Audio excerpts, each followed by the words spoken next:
sudah kita laporkan saja. Guys, aku mau kasih tahu kalian, ini beritanya terbaru lagi guys, seputar kisruh kasusnya Tenovi dan Agus. Nah, kali ini aku mau bahas Farhad Abbas dan Janja Bel guys. Tahu nggak kalian guys, kemarin Farhad Abbas mendampingi Janja Bella guys untuk melaporkan Yolo ini di Polda Metro Jaya. Kok bisa guys? Alasannya sih karena Janja Bella merasa terganggu dengan setiap statementnya Yolo ini di media sosial, dan akhirnya melaporkan Yolo ini karena merasa dirugikan dan dia mendapatkan efek buruk. Nah, itulah konsekuensinya ketika kamu mengomentari orang lain, mengkritik orang lain, ya itulah konsekuensi yang harus kamu terima Janja Bella. Kemarin Janja Bella melaporkan Yolo ini atas dugaan penyebaran berita-berita atau data-data pribadi, penghinaan, pencemaran nama baik, mengolok-olok. Sekarang saya mau tanya Farhad Abbas, kalian laporin Yolo ini, tetapi kalian tidak menyadari perbuatan kalian sendiri. Seperti itulah yang dirasakan oleh Tenovi. Dampaknya seperti ini, masalahnya besar karena kalian terlalu menghujat Tenovi. Ya, paham? Kalian menyenggol Tenovi, kalian mengkritik setiap kerja, aktivitas Tenovi di media sosial. Terus kalian juga bagaimana ceritanya? Ini kesannya kalian itu kayak menyakiti tapi merasa tersakiti, menyenggol orang tapi merasa disenggol, nyubit orang tapi merasa dicubit, menjolimi orang tapi merasa terjolimi. Kalian waras tidak? Waras nggak? Ya Allah. Ketika Yolo ini mengomentari kalian tidak terima, kalian laporin Yolo ini. Tetapi ketika kalian komentarin Tenovi, menyudutkan Tenovi, sampai kalian menyerang personelnya orang, itu maksudnya apa?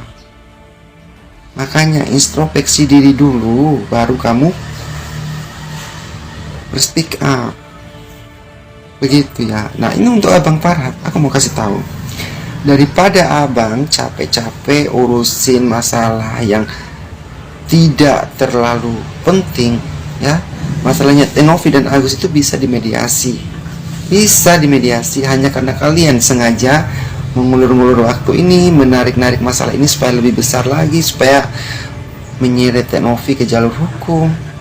Karena itu adalah cara yang paling inti untuk kalian lakukan saat ini. Netizen Indonesia sudah paham dan sudah bisa tebak apa yang ingin kalian lakukan. Sebenarnya Bang Farhad ini guys ya, fokuslah ke masalah penggelapan dana UMKM-nya. Ngapain sih harus buang-buang waktu, energi yang terlalu banyak untuk selesaikan masalah Tenovi dan Agus? Kalian bukannya bisa menyelesaikan masalah ada di masalahnya Tenovi dan Agus, tetapi menambah beban, menambah masalah yang dampak buruknya itu Agus sendiri yang alami. Kalian yang berulah, Agus yang alami dampak negatifnya. Paham gak? Netizen Indonesia itu pintar, bukan saja menyerang kalian berdua, Farhad Abbas dan Janja Bella, tetapi menyerang secara keseluruhan keluarganya si Agus. Kalian berbuat, tapi dampaknya itu Agus yang terima. Bayangkan. Apa salahnya kamu fokus dengan masalah penggelapan dana UMKM yang banyak sekali warga yang menuntut itu haknya dikembalikan, Farhad Abbas. Ketika mereka mengepung rumahmu, kamu merasa tidak aman, merasa tidak nyaman atas perbuatan mereka, dan kamu mau melaporkan mereka. Gila kah? Kok bisa? Maling teriak yang dimalingin. Harusnya mereka yang meneriak maling, bukan kamu yang teriak maling, teriak yang dimalingin. Lucu kan? Jadi otakmu, kewarasanmu di mana, Farhad Abbas? Kalau memang kamu tidak merasa bersalah di penggelapan dana UMKM, ayo dong gentleman, buktikan bahwa kamu tidak bersalah. Rincikan segala dana UMKM itu larinya kemana saja, apakah larinya ke tempat yang amanah atau tidak. Tinggal itu saja, daripada kamu hindarin wartawan, hindarin orang-orang yang datang menagih penitipan uang dana UMKM itu, daripada kamu sembunyi-sembunyi, lari-lari, dan ketika kamu merasa disudutkan, dipojokkan, kamu mau melaporkan mereka. Masuk akal tidak? Ya, makanya mereka bilang maling teriak yang dimalingin. Begitu. Kamu pikirkan Farhad Abbas, sekian banyaknya dana UMKM yang mereka titipkan ke kamu dan kawan-kawanmu. Bayangkan, itu adalah dana harapan mereka untuk menghidupi keluarga mereka, menyekolahkan anak mereka, membelikan susu anak mereka, membeli baju anak mereka, sandal anak mereka, makanan di rumah untuk anak-anaknya. Tetapi kamu mengulur-ngulur menyelesaikan penggelapan dana UMKM ini berlarut-larut. Kalau kamu memang tidak bersalah, ayo tunjukkan buktinya kamu memang tidak bersalah. Daripada kamu sembunyi-sembunyi, ngumpet-ngumpet di mobil, mereka datang mengepung rumahmu, kamu tidak ada di tempat. Jadi saya curiga jangan-jangan Farhad Abbas ini mengalihkan masalah dan lebih fokus ke masalahnya Teh Novi dan Agus. Supaya apa? Supaya masalah penggelapan dana UMKM itu lenyap begitu saja, dan orang-orang yang memiliki hak di situ lupa begitu saja karena saking fokusnya Farhad dengan masalah Teh Novi dan Agus. Jadi netizen masyarakat Indonesia itu lebih perhatikan ke masalah itu, sehingga masalah penggelapan dana UMKM itu lenyap terkubur begitu saja. Itu adalah strateginya Farhad Abbas, guys. Orang kalau memang tidak bersalah, kasih bukti yang autentik. Rincikan itu dana larinya kemana saja, ya. Apakah larinya dana itu amanah atau tidak? Itu saja sebenarnya. Jadi ngapain sih menghindari wartawan, menghindari orang-orang yang menuntut haknya, ya? Jadi itu adalah Farhad Abbas. Di mana-mana lawyer di Indonesia ini, ya. Baru Farhad Abbas menurut saya lawyer yang lain dari yang lain. Coba kalian tanya semua lawyer yang ada di Jakarta sana, pasti mereka akan berkomentar buruk tentang Farhad Abbas. Mungkin ya 1 dari 10 itu 1 dari 10 memberikan komen tentang Farhad Abbas. Mungkin 9-nya memberikan komentar-komentar yang sesuai dengan kualitasnya dia. Kalian tahu sendiri saja kan sepak terjangnya Farhad Abbas di dunia lawyer itu kualitasnya seperti apa. Jadi tinggal kalian sendiri jawab saja. Dan untuk Janjabela, kamu merasa tersakiti tetapi kamu tidak merasa menyakiti orang. Makanya jangan kebanyakan minum obat penenang. Jadi netralnya pikiran kamu itu tidak stabil, ya sayang. Jadi kamu harus ingat itu. Kamu bisa mengkritik orang, tetapi orang tidak bisa mengkritik kamu laporin orang. Contohnya, kamu itu jenis orang yang mau memberikan nasihat ke orang, tetapi kamu tidak mau juga menerima nasihat ketika orang nasihatin kamu. Ya, ketika kamu mengeluarkan statement di media sosial, ya harus tahu, sadar diri konsekuensinya seperti apa. Buka kolom komentar supaya di situ banyak orang-orang yang memberikan masukan, memberikan kritikan. Kenapa tidak mau buka kolom komentar?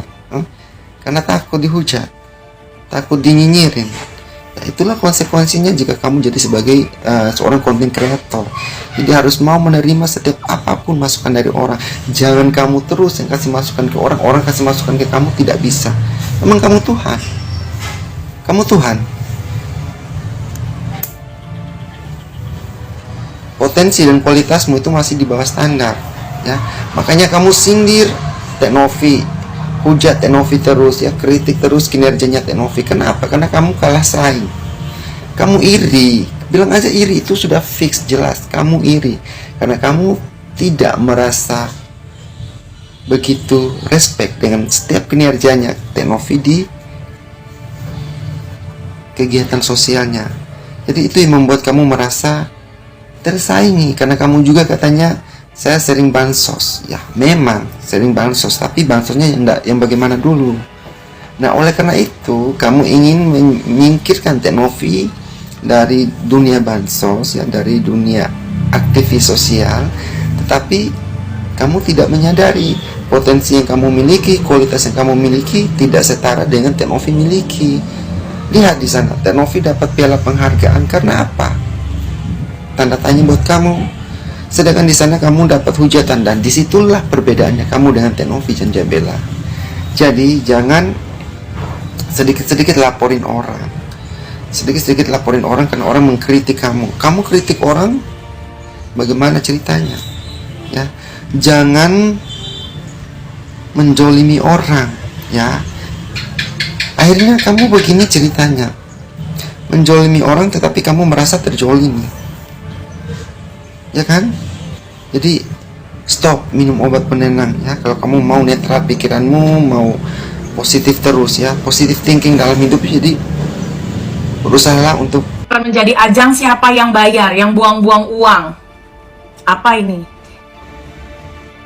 Memang sih bukan ajang mencari siapa yang bayar, mencari siapa yang buang-buang duit. Tetapi guys, di sini kita lebih fokus mencari siapa yang paling sewot. Nah, lu yang paling sewot. Iri ya? Hah? Iri. Bilang aja iri. Gak mampu. Bilang aja gak mampu. Kenapa sih harus sewot terus? Kepanasan. Hah? Panasan. Ya Allah, ya Rabbi. Hei, asal lu tahu, orang ke klub malam itu tidak semua orang itu negatif. Orang ke klub malam itu dia butuh ketenangan, butuh hiburan, dia mau enjoy it, dia mau relax, ya, gak perlu disewotin. Oke? Jadi gunakanlah akal, pikiran, otak, tindakan, ucapanmu itu ke hal-hal yang logis. Tidak perlu merambat, menarik-narik statement yang menggiring opini. Paham? Ya, memang di sini kita tidak mencari siapa yang paling banyak uang, siapa yang bayarin, siapa yang buang-buang duit. Tetapi faktanya di sini setelah ditelusuri, di sini kelihatan banget, ya, mencari siapa yang paling sewot. Itu kelihatan banget. Jadi bilang saja kalau lu iri dengan Tenovi, ya, karena Tenovi banyak prestasinya, banyak kualitasnya, banyak potensinya. Tidak perlu kamu jatuhkan Tenovi. Tidak akan jatuh Tenovi sekalipun kamu cari 1000 cara, karena Tenovi tetap berkibar. Di sana Tenovi dapatkan piala dan di situ kamu dapat hujatan. Itu adalah perbedaan yang harus kamu tanam dalam pikiranmu. Novi bisa dapat piala, kamu dapat hujatan. Berarti disitulah skill dan kualitasmu orang nilai, ya. Jadi nggak perlu sewot-sewot, nggak usah iri, ya. Kalau nggak mampu menyanyi orang, mending seadanya saja. Tidak perlu paksa diri harus wow, ya. Bilang aja iri, gampang kan, simpel kan. Faktanya kamu iri,